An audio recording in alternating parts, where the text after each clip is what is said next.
Hey guys, welcome back to my channel. I hope you guys are good. Guys, today we're going to be reacting to Charlie Kirk runs rings around Trump hater. Guys, let's get right down to this. So I do have massive disagreements with you, but I do want to thank you for coming and speaking with us. I don't agree with people trying to silence you from speaking. I don't think that's right. So thank you for coming and speaking with us. I don't really understand this idea that President Trump is anti-establishment, because I think his record shows that he's actually really establishment. So just a couple examples, like he took Barack Obama's drone strikes, which had a 90% civilian casualty rate, and it was a bunch of war crimes that Barack Obama committed with that, killed innocent civilians and everything. Trump took that and he increased Obama's drone strikes by 432%. And even his first raid as president, the raid in Yemen killed an 8-year-old American girl. And like another example, he filled his cabinet with like war hawks like John Bolton, who's never met a war he didn't like. That's true. Swampy people like Alexander Acosta, who he was literally the guy that like brokered the sweetheart deal for Jeffrey Epstein. So I don't get and even his voting record, like Nancy Pelosi and Chuck Schumer, they voted with him like 78% of the time. Liz Cheney voted 90%. Yeah, thanks for being here. Let me challenge you, because there's a pretty obvious point here. If he was not anti-establishment, why does the establishment try to put him in prison for 500 years? So, hold on a second. Yeah. And by the way, on this drone thing, yeah, he might have continued drone programs. Did he not try to end the Afghan war? In fact, he was the only one in the room trying to end the war in Afghanistan. And finally, if he was pro-establishment, how many new wars were started under Donald Trump? Well, so for the establishment trying to lock him up, I do think there's legitimate crimes there. We can disagree on that, but I do agree that the establishment... We're definitely going to disagree on that. I do agree that the establishment, it is a politically motivated thing, because I think if he decided not to run, they wouldn't be going after him. So I do think it's political, but I don't think it changes the fact that those are legitimate crimes. But I don't think the establishment is scared of his, like, how he would govern. What the establishment hates more about Donald Trump is that, like, whenever he's like running for president, he exposes the corruption in the establishment, and he has a way of making it seem like he's not part of them while playing the game while governing. So I don't think they're so scared of his so let's talk about 3 policy issues. Yes. What is the establishment regime position on trade? The establishment? Unlimited amount of trade, foreign products coming in, free trade. What was Trump's position? Tariffs on China, right? Renegotiating NAFTA. What is the establishment position on global type contracts? For example, Paris Peace Treaty. Trump got out of it, right?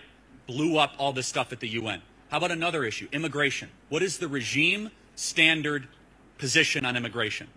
Invade the world, invite the world, as many people as possible. Trump put a travel ban on from China and had a terror watch list ban for any country in the Middle East. So I could go position by position, not to mention, look at Trump fired Comey. Yeah, you agree with that one. Yeah, but what kind of establishment guy fires the head of the FBI and then has to experience a 2-year investigation launched by Mueller? The head of the FBI? The investigation was BS too, but he put in Christopher Wray. Christopher Wray right now was protecting the Biden administration. Fair enough. So that's a fair point. He puts in establishment people. So your argument is purely on personnel. And let me just say this. Donald Trump, as Rush Limbaugh would say, selects personnel that is perplexing at times. But what I think you will agree with is that his instincts and many of his major policy actions were generationally and transformationally against the regime establishment of the last 40 years in both political parties. And whether it be war, immigration, trade, international type agreements. And understand, he was the only one that was fighting, and these people would come in and they'd lie to him. I'm going to be an FBI director with this. And he will be the first one to say, should have handled Fauci differently, should have handled Birx differently. But you know what? If you want to see Donald Trump unleashed, wait for term 2 Donald Trump to be able to go after the administrative state. Thank you, man. I appreciate it. Thank you. That was a constructive conversation. Thank you.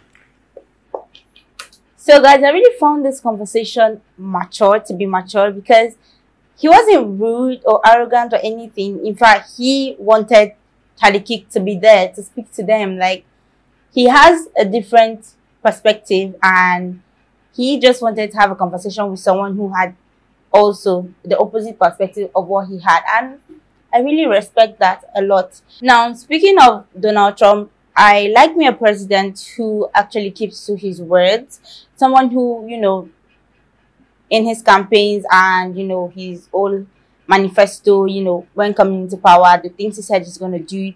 I like a president that would actually keep to that and, you know, work on the country. You're not coming, I feel most people in power don't really know what they're coming for.